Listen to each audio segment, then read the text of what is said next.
Chapter 2. The Richest Man in the Citadel. "Let's go to Charlie today," Pepe urged, "and let's invite other friends from our childhood who haven't fared any better than we have, so they can also benefit from his wisdom." "You've always been thoughtful of your friends, Pepe. That's why you have so many. We'll do as you say. We'll go today and take them with us." In the old Citadel, there once lived a very rich man named Charlie. He was widely known for his great wealth and generosity. He gave to charities, treated his family well, and spent on himself, but his wealth still grew faster than he could spend it. Some friends from his younger days approached him saying, "Charlie, you're luckier than us. You've become the wealthiest man in the Citadel while we barely get by. You can wear the finest designer and enjoy the best food, while we struggle to provide our families with decent clothing and meals. Once we were equal degens. We studied under the same teacher and played the same games. You didn't outperform us in studies or games. Since then, you haven't been a more honorable citizen than us. You haven't worked harder or more diligently either, as far as we can tell. Why then should fickle fate favor you with life's good things and ignore us, who are equally deserving?" Charlie replied to them, "If you haven't gained more than a basic living since our youth, it's because you either haven't learned the laws governing wealth building or you don't follow them. Fickle fate is a cruel goddess who brings no lasting good to anyone. In fact, she brings ruin to almost everyone she bestows unearned crypto upon. She creates reckless spenders who quickly squander all they receive on dead NFT projects, leaving them with insatiable desires they can't fulfill. Others she favors become misers, hoarding their wealth, afraid to spend it because they know they can't replace it. They live in constant fear of robbery, condemning themselves to empty, secretly miserable lives, and finally those who keep their crypto in centralized exchanges, not the keys, not the coins. Perhaps there are others who can take unearned wealth, add to it, and remain happy, contented citizens, but they are so few that I only know of them by hearsay. Think of the men who have inherited sudden wealth, and see if these things aren't true."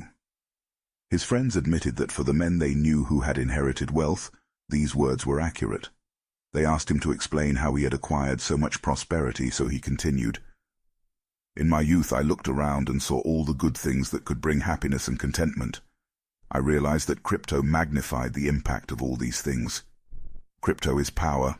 With crypto many things become possible. You can furnish your home with the finest decorations in the real world or the metaverse.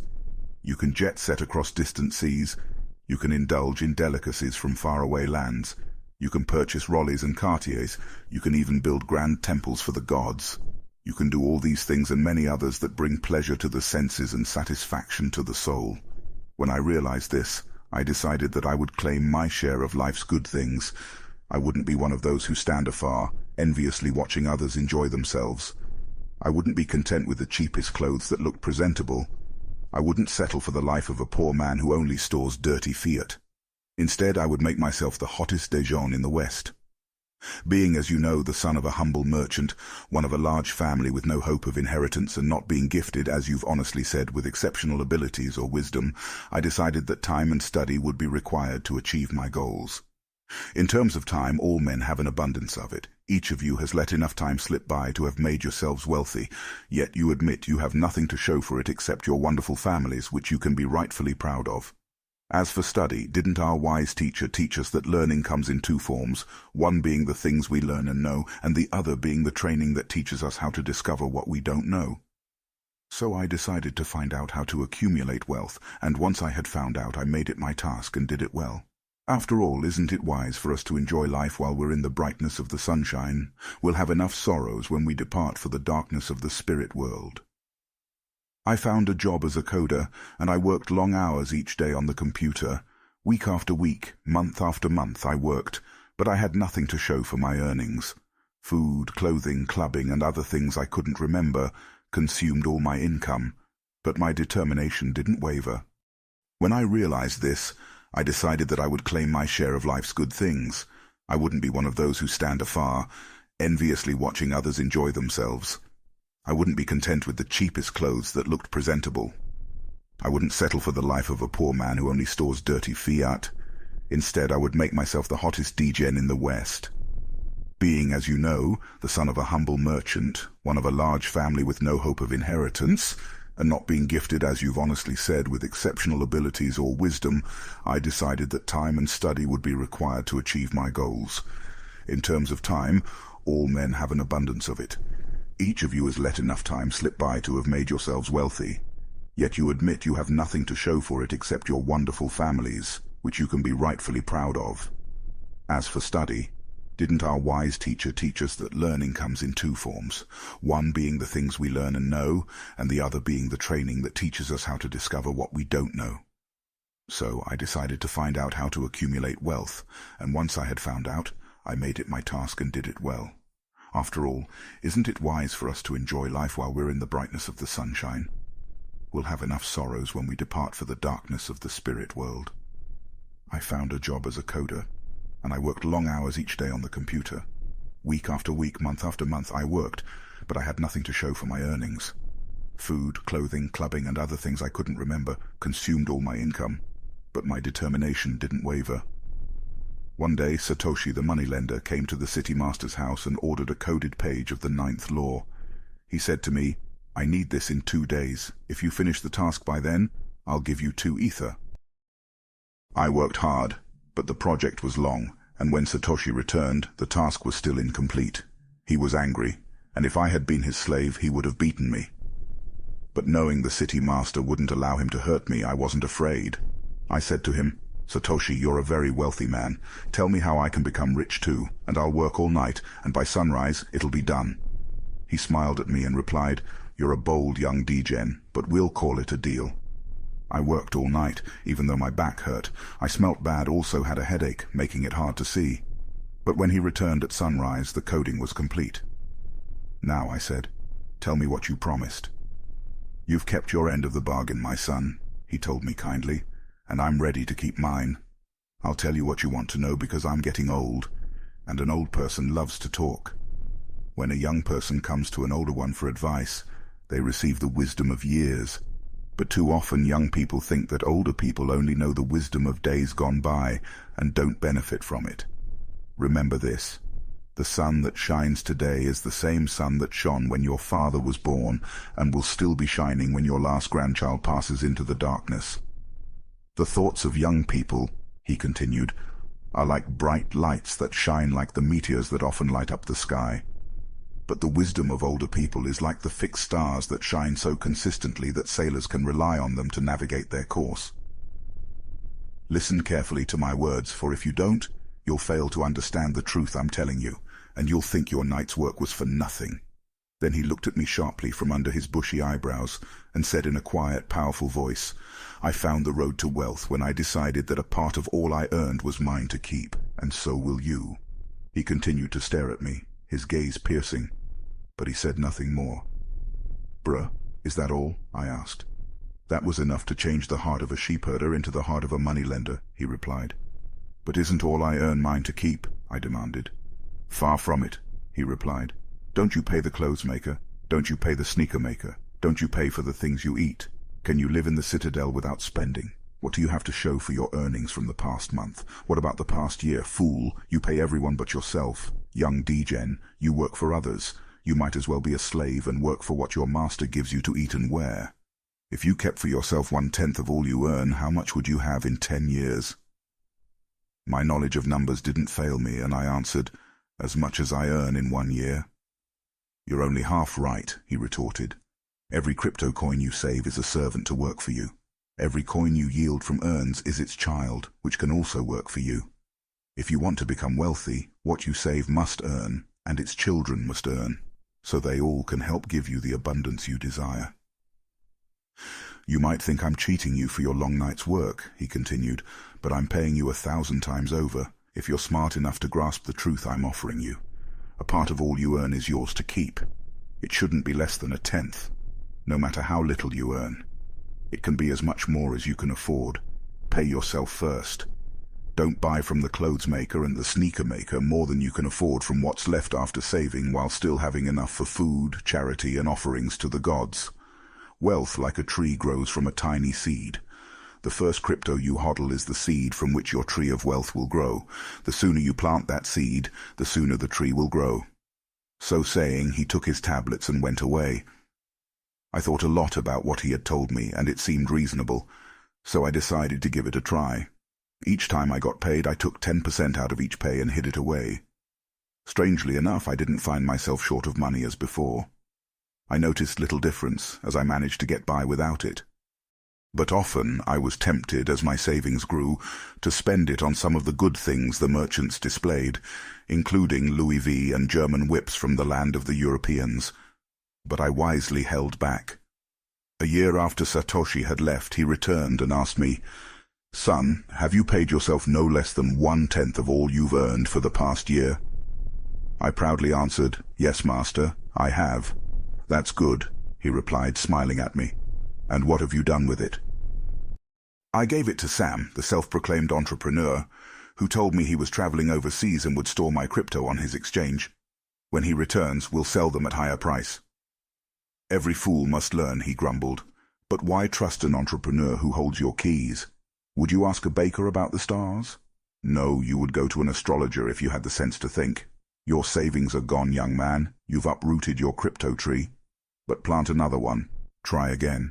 And next time, if you want advice on crypto, go to a crypto expert. If you want the truth about sheep, go to a shepherd. Advice is something that's freely given away, but be careful to take only what's worth having. Whoever takes advice about their savings from someone inexperienced in such matters will pay with their savings to prove the falsehood of their opinions." Saying this, he left. And it happened just as he said. Sam and his centralized exchange were dishonest and rug all my crypto. But as Satoshi had advised me, I saved every 10th copper coin again, for I had now formed the habit, and it was no longer difficult. Once more, a year later, Satoshi came to the computer room and asked me, "What progress have you made since I last saw you?" "I have paid myself faithfully," I replied, "and I've entrusted my savings to my own decentralized wallet and hard wallet. Every 4 months, my stakes pay me a return." "That's good. And what do you do with the returns?" "I have a big feast, fine-ass wine and space cakes. I've also bought some Gucci, and someday I'll buy a Lambo."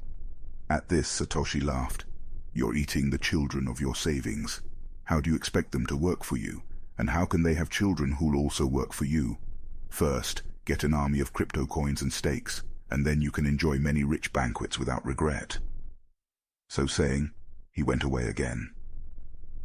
I didn't see him for another 2 years, and when he returned, his face had deep lines, and his eyes drooped since he was becoming a very old boomer. He asked me, "Charlie, have you achieved the wealth you dreamed of?"